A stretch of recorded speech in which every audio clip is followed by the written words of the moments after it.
The nurses rushed her into the emergency room before I could even finish shouting her name. One moment, she was in my arms, breath weak, eyes shaking, whispering about someone dangerous. And the next moment, they were pulling her away from me, laying her on a stretcher, oxygen mask on her face. Mabna, my child, my baby, I cried, trying to follow them. A nurse stopped me at the door. Madam, please wait outside. We will update you. Wait. She fainted in my arms. She's pregnant. She. My voice cracked, breaking into pieces.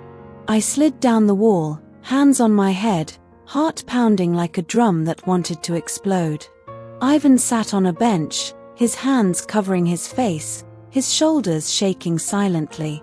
Mr. Edu paced back and forth, guilt and fear twisting his features into something tight and ugly. Neither of them spoke. But I didn't care about them anymore. Not now. Not while my child was fighting. 30 minutes felt like 30 years. The doctor finally came out, adjusting his glasses. Madam Rose. I jumped to my feet. Yes. How is she? Is the baby okay? The doctor hesitated, and that hesitation sliced fear straight through me. She is stable for now, he said slowly, but emotionally, she is under extreme stress. Physically as well. He lowered his voice. This pregnancy, it's complicated. My breath caught.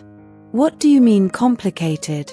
He glanced at Ivan and Mr. Edu standing behind me. Please. I need to speak with all three of you. In private. My stomach twisted. Something was wrong. Something bigger than I had imagined. They moved us to a small consultation room. Cold. Quiet. Heavy. The doctor folded his arms. There is something important, he began, something your daughter told us before she fainted a second time. My heart nearly stopped. She said there are 3 possible fathers. Ivan gasped. Mr. Edu's knees seemed to weaken. I covered my mouth, my breath trapped. But the doctor continued. And she said the third person is not a student. Not a teacher. Not a friend. Not someone her age. He looked straight into my eyes. She said she is afraid of him. Every part of my body went cold. Who is he? I whispered. The doctor opened a small notebook. She said the name, before she lost consciousness. Silence. A silence so deep it felt like the room was sinking. The doctor looked down at his notes. Then he read aloud. Kofi Asore. The name hit me like lightning. The room spun. My ears rang. Kofi. I stammered. No, that can't be. That man is. My throat closed. Ivan looked confused. Mr. Edu looked stunned. The doctor frowned. You know him, madam? Yes. I knew him. We all knew him. The man was not from the school. He was not a child. He was not innocent. He was someone who had been visiting our neighborhood for months. Friendly. Helpful. Smiling. Always offering rides. Always buying snacks for the children. Always asking small questions about families. He hid his intentions behind kindness.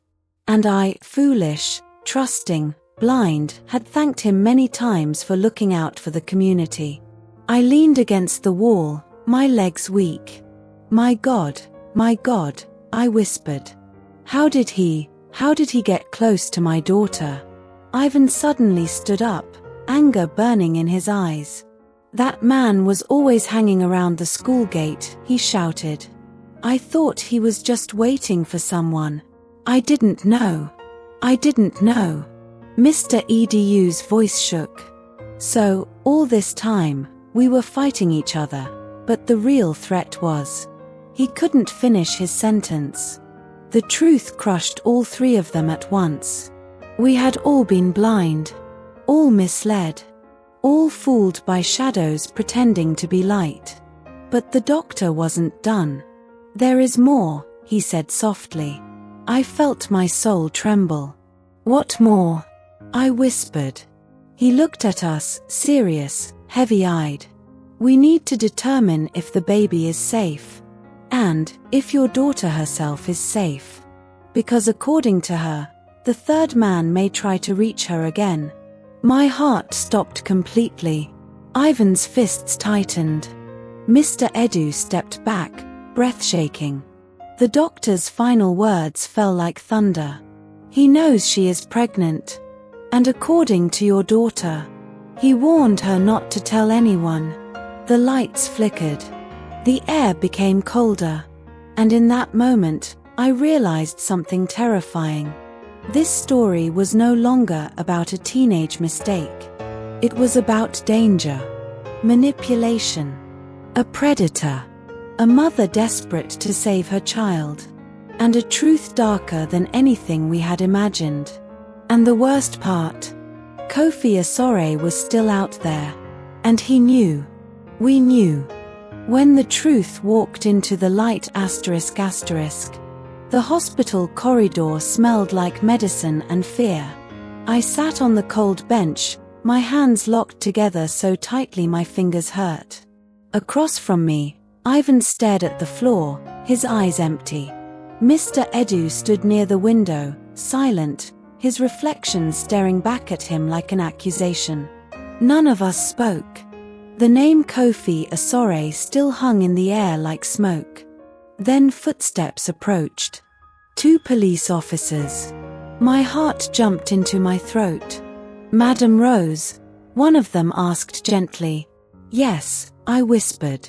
"We received a report from the hospital and the attending doctor," he said. "We need to ask some questions." Ivan looked up sharply. Mr. Edu stiffened. "This is not an arrest," the officer added. "Not yet. We are gathering facts." But the word yet landed hard. Inside Mabna's hospital room, machines beeped softly. She lay still, eyes half open, looking smaller than I had ever seen her. I took her hand. "Mabna, it's me," I said softly. Her lips trembled. "Ma." Tears filled my eyes. "I'm here. You're safe." She shook her head weakly. "No, I'm not." The officers stood quietly by the door. "Mabna," I whispered, leaning close, "you have to tell the truth now. No more fear. No more hiding." She closed her eyes. Then she spoke. "He told me not to tell anyone," she said faintly. "He said if I spoke, everything would be ruined." "Kofi?" the officer asked. She nodded slowly. "He said he would help me, that he understood me, that he would protect me," she whispered. I was confused. I was scared. I didn't know who to trust anymore. My heart shattered. The officer wrote everything down. "And the others?" he asked gently. She swallowed hard. They didn't know about each other. Ivan covered his mouth, pain flooding his face. Mr. Edu closed his eyes in shame. "I didn't plan this," Mabna cried softly. "I didn't want to hurt anyone.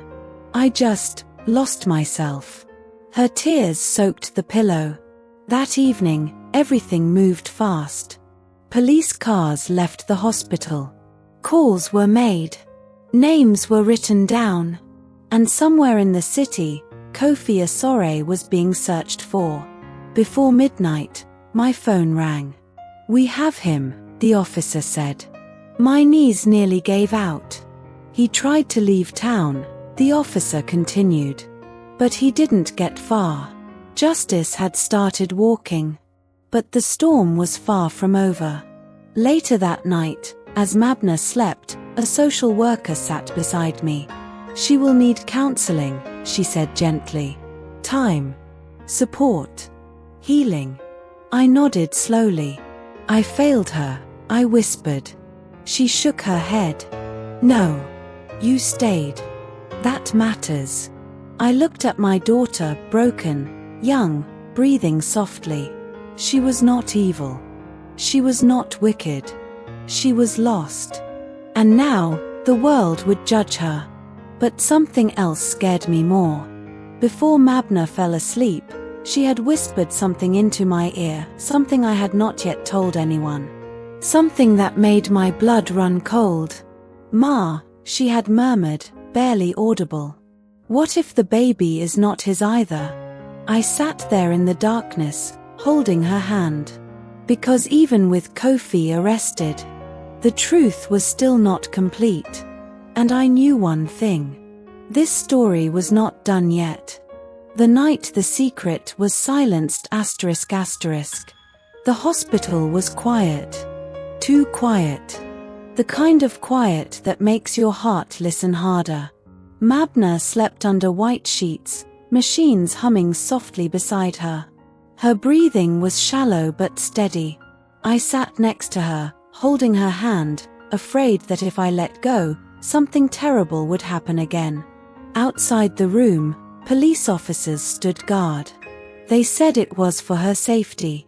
But I did not know then. Danger had already found its way inside. It was close to midnight when I noticed something strange. A man stood at the end of the hallway, wearing a hospital jacket. His cap was pulled low, his face half covered. At first, I thought he was just another visitor. Then he lifted his head. My heart stopped. Kofi Asore. My breath caught in my throat. Before I could shout, before I could move, he rushed forward. Everything happened too fast. He pushed past me with force, sending me crashing against the wall. Pain shot through my shoulder, but I didn't feel it. All I saw was him grabbing Mabna's arm, dragging her halfway off the bed. No. No. I screamed. Leave my daughter. Mabna woke up screaming, confused, weak, terrified. Kofi, stop, she cried. He leaned close to her, his voice low and cruel. You were warned, he whispered. Now no one will ever know. Doctors rushed in. Nurses shouted. Security alarms blared. In the chaos, Mabna cried out in pain. Then suddenly, silence. Her scream faded into a weak sob. Kofi was pulled away by security, fighting, shouting, exposed at last. But the damage had been done. Hours later, a doctor stood in front of me. His face said everything before his mouth opened. I'm sorry, Madam Rose, he said quietly. The pregnancy could not be saved. The words crushed me. Not because I wanted the baby, but because the truth died with it. No test. No answers. No certainty. Just pain. I sat down slowly, my legs unable to carry me anymore. Behind me, Ivan cried openly. Mr. Edu stood frozen, his face drained of all color. And Kofi Asore? He was taken away in handcuffs. This time, for good. 2 days later, Mabna woke up fully. Her eyes searched the room until they found me. Ma, she whispered. I'm here, I said, holding her hand. Tears rolled down her cheeks. It's gone, isn't it? I nodded. She closed her eyes and cried, not loudly, not dramatically, but quietly, like someone who had no strength left. When her tears slowed, I asked the question that had been burning my chest. Why, Mabna? My voice broke. Why did you hide this from me? Why did you let your life scatter like this? She turned her face away. I wasn't sleeping with 3 men, she said weakly. It wasn't like that. I froze. What do you mean? She swallowed hard, then spoke slowly, painfully. Ivan was my boyfriend, she said. He's the only one I loved. The only one I chose. Ivan sobbed quietly behind me. And the others? I asked, my heart shaking. Kofi came to the house once, she whispered. You weren't home. He scared me. He threatened me. He told me not to tell anyone. My hands trembled. And Mr. Edu? She hesitated. He told me to bring my notebooks, she said. He was kind to me. I trusted him. I didn't think anything bad would happen, but it did. And after that, I was too ashamed to speak. Tears poured down her face. I felt trapped, she whispered. I didn't know how to escape. I held her tightly and cried with her. Not as a judge, not as an angry mother, but as a woman who realized too late how dangerous silence can be. Outside the room, police officers spoke in low tones. Kofi Asore now faced multiple serious charges. Mr. Edu was suspended, under investigation. Ivan was cleared of wrongdoing, but his heart was broken beyond repair. And Mabna? She lay in bed, empty-handed, empty-wombed, alive, but forever changed. As I watched her sleep that night, one thought haunted me. The baby was gone. The truth was blurred. Justice had begun, but not finished. And some wounds, they don't heal quietly. They wait. The house felt different when we returned from the hospital. It was the same walls, the same chairs, the same air, but nothing inside it was the same anymore. Mabna moved slowly now. Her steps were careful, her eyes distant. She spoke less, smiled rarely, and slept more than she should. Sometimes, I would find her sitting alone, staring at nothing, her hands resting quietly on her stomach, a habit her body had not yet forgotten. I watched her closely, not with suspicion, not with anger, but with fear. Fear that the world had already taken too much from her. One evening, as rain tapped softly against the windows, I finally asked the question that had been tearing me apart. Mabna, I said, sitting beside her, do you understand what almost happened to your life? She nodded slowly. I lost everything, Ma, she whispered. No, I said, my voice shaking. You are still alive. That matters. She looked at me then, really looked at me, and her eyes filled with tears. I wanted to tell you, she said. So many times. But every time I tried, fear stopped me. I closed my eyes, pain pressing against my chest. Fear grows in silence, I said quietly. That is how it wins. She nodded again. Outside, the rain grew heavier. Days passed. News traveled fast. Kofi Asore's arrest spread through the neighborhood like fire. Parents pulled their children close. Doors closed earlier. Smiles disappeared. Mr. Edu's name was removed from the school notice board. His classroom was locked. No one said much, but everyone understood. Ivan stopped coming by. Not because he didn't care, but because sometimes love is too painful to stand near. One afternoon, a police officer came to the house. Madam Rose, he said gently, the case is moving forward. But without the pregnancy, proving certain things will be difficult. I nodded. I understand. Justice, I was learning, is not always clean. Sometimes it limps. Sometimes it arrives incomplete. That night, Mabna overheard part of the conversation. Later, she came into my room quietly. Ma, she asked, do you hate me? The question broke me. I sat up and pulled her into my arms. Hate you? I whispered. You are my child. I could never hate you. But I made bad choices, she said. I lied. I hid things. I trusted the wrong people. Yes, I said honestly. You did. She stiffened. But you are also 15, I continued. And the world was bigger and crueler than you were ready for. She cried into my shoulder. For the first time since everything happened, she cried freely. That night, long after she slept, I sat alone in the dark. I thought about the corset, the silence, the signs I ignored, and a painful truth settled inside me. Love is not enough if it is blind. Parents must listen. Children must speak. And silence must never be protected more than safety. Just before dawn, Mabna woke suddenly. "Ma," she whispered urgently. I rushed to her side. "What is it?" She looked scared, not weak, not confused, but alert. "I keep thinking about something," she said. "About that night at the hospital." My heart tightened. "What about it?" She swallowed. "Kofi didn't act alone. The room went cold." "What do you mean?" I asked carefully. She shook her head slowly. "I don't know who helped him," she whispered. "But someone told him where I was. Someone knew the guards. Someone wanted the truth buried." My blood ran cold. Before I could respond, a loud knock hit the door.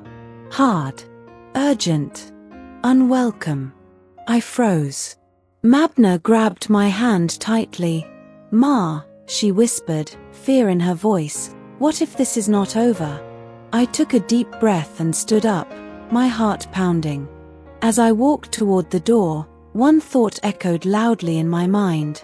Some stories don't end when the truth comes out.